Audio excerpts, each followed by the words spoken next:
আসসালামু আলাইকুম সবাইকে। সবাই কেমন আছেন? আশা করি খুবই ভালো আছেন। আমি আপনাদের সাথে আজকে শেয়ার করব যে চীনা হাঁসের পশমগুলো কিভাবে ছাড়াই এবং কিভাবে রান্না করি তা আপনাদের সাথে শেয়ার করব। আপনারা আমার ফুল ভিডিও দেখবেন এবং আমার পাশে থাকবেন। আমার ভিডিও ভালো লাগলে আপনারা আমাকে একটা লাইক, কমেন্ট, শেয়ার করবেন। ফুটন্ত গরম পানিতে হাঁসগুলো দেওয়ার পরে এমনি এমনি পশমগুলো চলে আসে।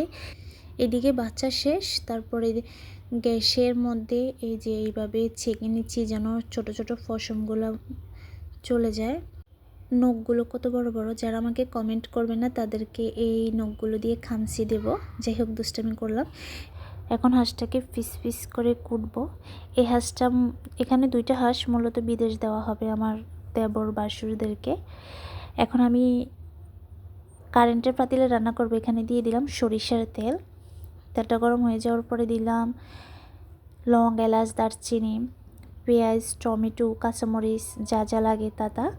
তারপরে দিয়ে দিলাম লবণ, রসুন বাটা, আদা বাটা, জিরা বাটা, বাদাম বাটা।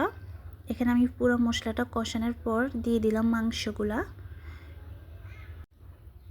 এগুলো আমি অফ ক্যামেরায় ধুয়ে দিলাম। এখন আমি ঢাকনা দিয়ে দিলাম 10 মিনিটের জন্য কষাবো। 10 মিনিট পর ফিরে আসলাম। কষানো হয়েছে, এখন পরিমাণ মতো পানি দিয়ে দিলাম। আমি আবারও ঢাকনা দিয়ে দিলাম। এই যে আমার পানি শুকিয়ে গেছে, এখন রেডি। সবাই ভালো থাকবেন, সুস্থ থাকবেন।